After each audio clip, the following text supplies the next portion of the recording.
Good morning. As she said, I'm Mallory Bunz. I am the founder and the program director of Apogee Yellowstone. So I'm going to put this up. Feel free to scan into our webpage and follow along. That might have sounded like an geriatric millennial move their scan into it. I'm technologically an 80-year-old also. So anyway, you can follow along. There's all kinds of great information on there that I don't have time to get through in a short period of this presentation. But it's kind of a confusing concept if you haven't been following along with the unschooling movement and this huge shift toward homeschooling and alternatives to the traditional conveyor belt school system. So I'll do my best to simplify it, and then I'll let you guys ask questions after. Okay, so Apogee Yellowstone is a family education center. We focus on children aged 5 to 11 to start, and then we're going to age up with them into middle school and high school. So we focus a lot on character development, on foundational, just being a good human, on practical life skills, on all the things that will make a good person successful in life. And successful doesn't mean you go to school for however many years, you go on to a four-year university, you get your master's, you do. It doesn't mean that for everybody, right? There are different tracks to be successful in life. We gauge success as, are you happy in your life? Do you have a good community around you? Are you contributing something? And so there's lots of ways that can happen. We get to customize that track for each kid and say, like, okay, if you want to be a doctor, then your track is going to look a little different than somebody who wants to go into a trade. And we can make that happen for both of you. Let's get you connections in the community. Let's get a foundation of what you need education-wise. Let's learn how to play the game. If you do need to go to a four-year university, what does that look like? Let's make it happen. So we believe in wildly sovereign education. It does not look like school. So I say a school, then put that image out of your mind because it looks nothing like that. Our kids are usually running around barefoot. They're fighting with each other. They're working things out. They're coming up to us and going like, hey, can I do this? And I'm like, why not? Why are you asking me? Go do it. So it's really fun to see their creativity. And we spend a lot of time unschooling the kids who have been in the public school or private school program, maybe a lot of different public or private schools, and it not worked out so well, and they end up with us.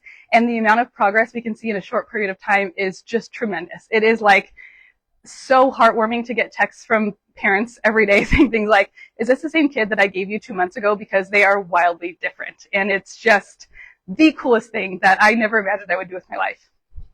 So much fun. So this is our Apogee code that we live by, and we instill this in our learners every day. So integrity, bravery, honor, compassion, politeness, honesty, and loyalty. We don't have a rule book of 100 rules. We have this up on our board, and we're like, hey, I noticed you said something to your friend. Was it polite? Was it compassionate? And they're like, maybe I could have said it this way. I'm like, let's try that then. They get the opportunity to kind of self-correct, to measure their own standards by our standards. And again, they're growing and developing, and it's phenomenal. So our learning philosophy centers around project-based learning, and that translates over into self-directed learning. So we're coaching them toward that natural curiosity that kids are supposed to have that kind of gets squashed out in a lot of schools.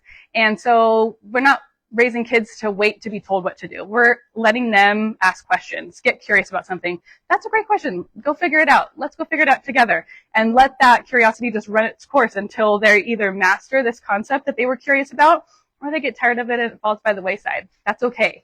They don't have to all go at the same pace at the same time as every other 5-year-old. And, they're mixed age learners, so we have all ages together, and it's super fun to see the confidence of the older kids as they lead the younger kids, and the younger kids looking up to the older kids. It's the coolest thing. So we have a lot of outdoor play. We spend hours outside every day. There's no such thing as bad weather, but if somebody's not dressed appropriately, we also have a gym that we can go and let them run around, which they love for some reason. It's just a big open space, and their creativity explodes, and they come up with games and all these rules, and sometimes it works out for everybody to play together, and sometimes somebody's like, I don't really like that's too many rules. I'm going to go play over here. So they adjust and learn how that works out. We do a lot of Socratic discussions. So if there's a disagreement, let's bring it to the table. Let's ask questions. We're always going to follow our code and respond to each other, but it's a great time to develop this thinking. Academic buckets, we follow mostly the kids' natural curiosity, but we do focus on reading, writing, and math in general. Real physical education, like I said, these kids are running around all day, and we do also have some things that are great for them. We do meditation a lot. We do some yoga. We do, just different calisthenics kinds of things to just help them learn to lead a healthy life. So a big difference between us and the conveyor belt school system, that I'll call it, is it allows each kid to take the time that they need. Like I said, we're not measuring everybody by the same standard. I'm measuring you against your standard. What's your standard? Let's do better than we did yesterday. Let's learn more than we knew yesterday. And so it allows them the time to process, to ask questions, and to really wrap their brain around things instead of like, come on, we don't have time for that. Keep up. It's not like that. They have a lot of time to adjust. In the morning, if somebody's having a bad day at drop-off, it's like, okay, take a break for a minute. If you need me, I'm here. If you want to be by yourself, that's great. I'll check back on you in 2 minutes. And just let them get comfortable and calm so that they can thrive in their environment. Parents are super involved in the process. I'm sending texts and getting texts all day, every day from them. We believe that parents are the main educators of their kids, and it should stay that way. And that leads to them feeling very empowered. I know you probably can't see this very well, everybody, but it's on our website too. There's our fee schedule and our school calendar. We have things all designed around, our schedule designed around a normal family movement that might want to take vacation sometimes and things like that. And so we have 2 months off in the summer. We do 3 to 6 week sessions and then have a week off in between. We close our session with an exhibition day so the kids get to show off their portfolio of projects that they've worked on and everything. And our fee schedule is there. Our full-time is $9.99 a month. And we would like to be able to offer more scholarships. So that's the gist of, of everything I can throw at you. Okay, thank you, Mallory. I'll turn your mic off. Okay, never mind. Never mind. Okay, we're going to open it up for about 20 minutes of question and answer now. Looks like Heather has one in the back.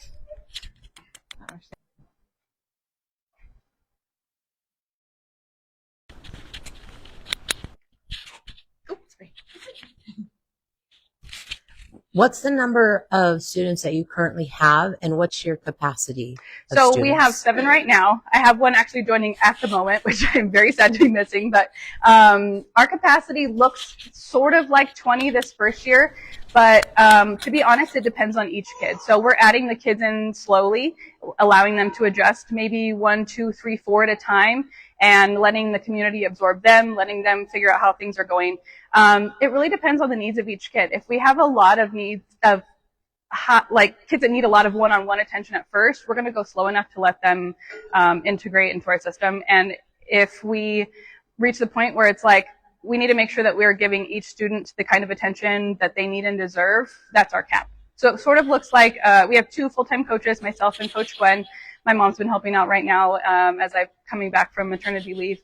And so we like to kind of keep that 10-to-1 ratio ideally, and we'll see how things go. Because as these older kids reach more leadership potential, they're going to be running the show for the most part. So that will change and adjust as we go. Mallory, hi. Oops, here we go. I'm a super fan. My niece goes to Apogee, and it's been super transformational for her. You're going to make me cry. Would you talk a little bit about some of the behavior that you have dealt with? I got you. Yep, Okay. I will. So, like I said, we have had some kids who have gone through different schools, and it not worked out for some reason or another. I'm sure you can all imagine why some school systems might not work for all kids. And they may have emotional needs that are not being met there. They may have some stuff going on at home. They might have, who knows, right? When they come in and we help them feel comfortable and learn some skills, it makes all the difference in the world. I'm not having to punish kids. I'm teaching them, you know what, if you need a break because you're overwhelmed right now, go take a 2-minute break. It's okay. You don't have to wait until you've pent up all this rage and you're screaming at somebody. We had one girl who wanted to scream at everybody when that happened. We had another kid who would just shut down. We had another kid who would just like not say anything, but you could see something was happening there. And it's like, okay, we all get overwhelmed. Learn how to take a 2-minute break and just go like, I'm going to be over here for a couple minutes. And we're like, okay, I got you. If you need me, I'm right here. I can come with you and talk through it with you. If you just want some time to cool off by yourself first, do it.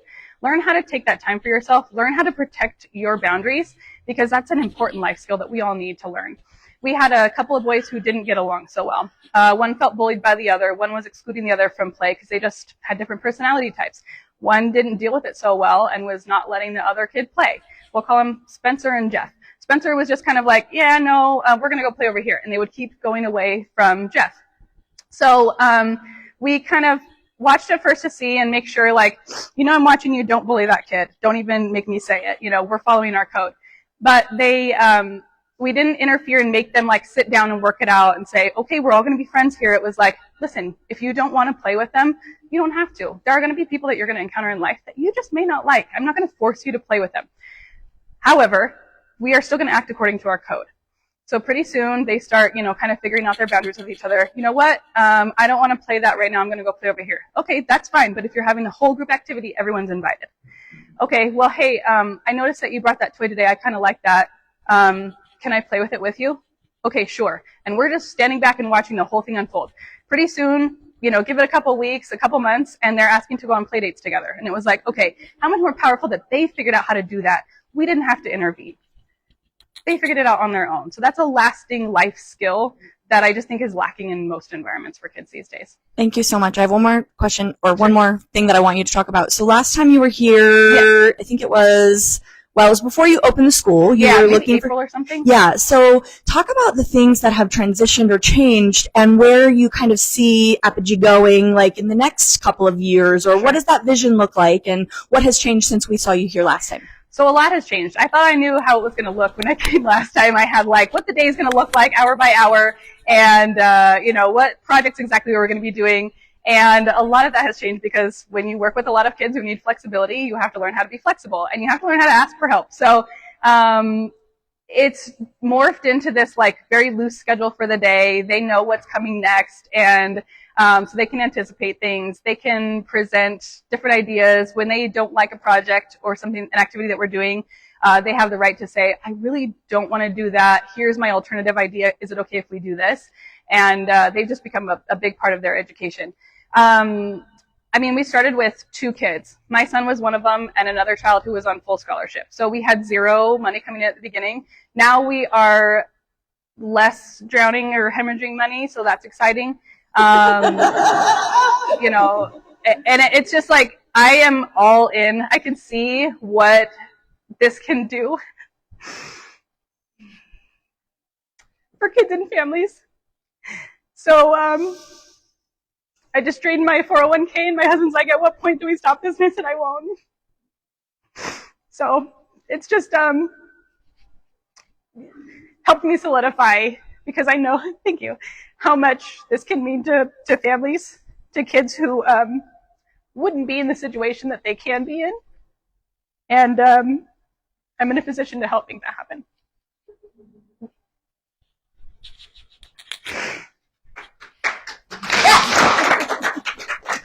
I'm not going to apologize for crying, but I'll take a second.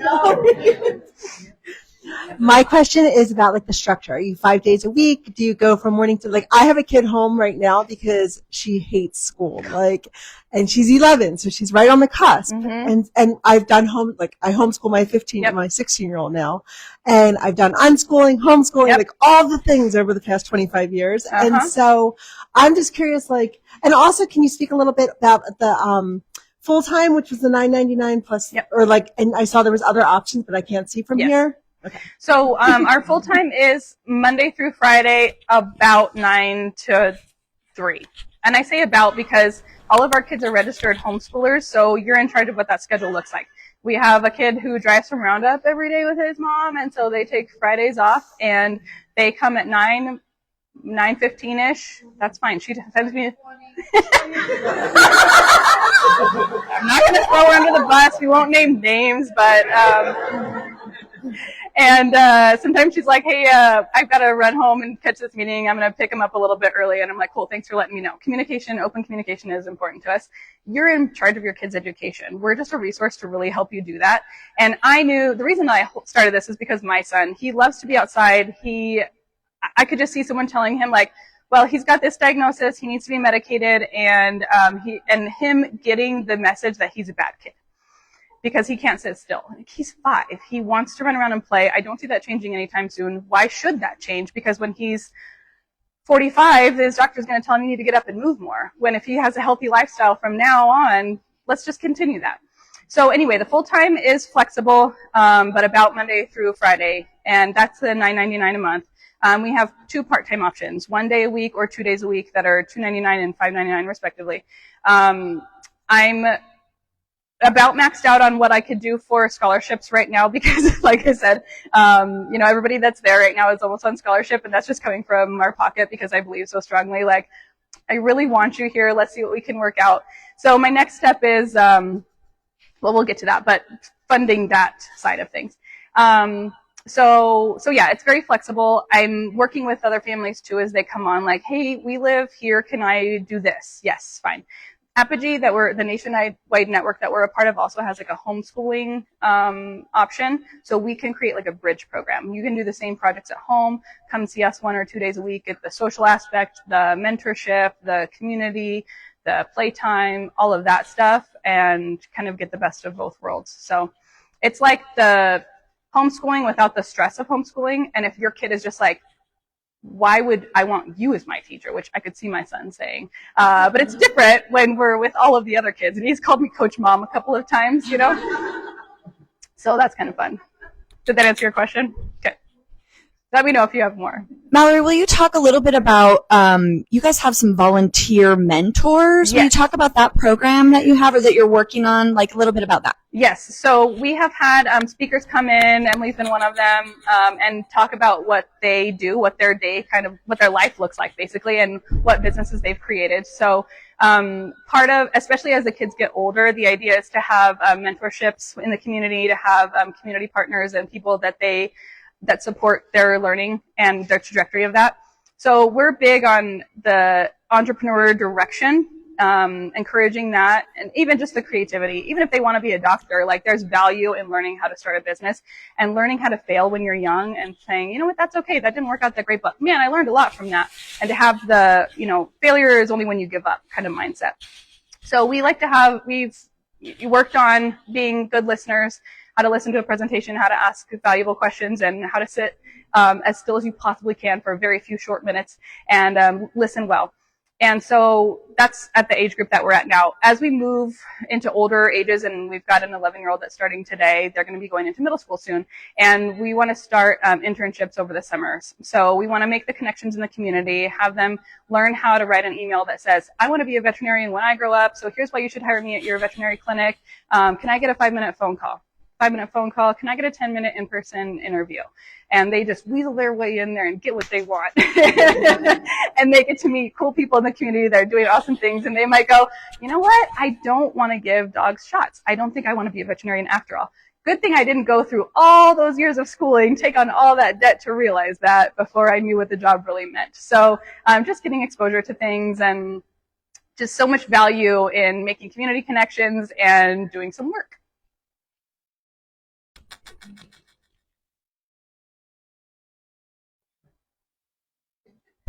There we go. Yeah. I'm Shelby, and I just want to say, you answered a lot of my questions already, but I just wanted to say, educators don't get paid enough. Can I get a hoorah? Right? Yes. Especially They when we're not don't, getting a paycheck. because you have so much passion for what you do, and what you do is transformative, and that's amazing. So thank you for that. I am of the mind, my son and my daughter went to Montessori school for a while, and that was awesome. It was awesome for them to be a part of that. But I just want to, I don't want you to look for other income opportunities. Yes. You know what I mean? Mm-hmm. And I think there are, with what you do, and particularly the kids that you serve, partnering with other organizations in a way, you have a national network to support you, but there's got to be a way to increase your income streams so you can support, and you don't have to go into your retirement to do that, because what you do is so valuable, but it's thinking about how you can do that in different ways so you can have different income streams, because education is a business, and what you're doing has tremendous value. And so just even thinking a couple of different ways that you can monetize, I think would really make a big difference. And the more money you make, the more impact you can make and the more kids that you can serve. Yeah. And yes, you have to probably hire more people, but there are people that have the same passion as you. So you got to think about money too, Yes. but so you can make the bigger impact. Thank you for that. And that is one thing that, calling it a family education center, and Apogee really supports the idea that it could be open almost 24/7 and offer different things in the community. Classes for parents and, all kinds of different things, right? I'm a nurse practitioner by trade. My husband and I met in nursing school and I'm like, okay, well, we could, have CPR classes. We could do all kinds of stuff that could benefit the parents and community members, bring more attention to us. Just a small matter of, time. So, and I just had a baby 6 weeks ago. So, it's all, but you're right. It's like I have to learn to ask for help, which has been a huge journey for me. And also healing my relationship with money and going like, money is not evil. It is a tool you could do a lot of good with. And so that has been something I've been working on wrapping my brain around, to the point where it's like, money comes in, money comes out. Money will always come to me. The right people have always come to me. So if you're volunteering to help me get that set up, thank you so much. I really appreciate you, Shelby. I'm going to send you my number and you can come over later today. Are you a nonprofit? Are you a 501c3? What's your? I am not. So that's the tricky part, and we've talked to our financial advisor about that, and then we get into the weeds about how we are not raising money for our business that's for profit. Yeah. So we are a for-profit business and wanting to do the multiple streams of income. So I'll get into one of the ways that we can have 1 million cups support us in that endeavor specifically until we get to the point when we might be ready to start a nonprofit separately.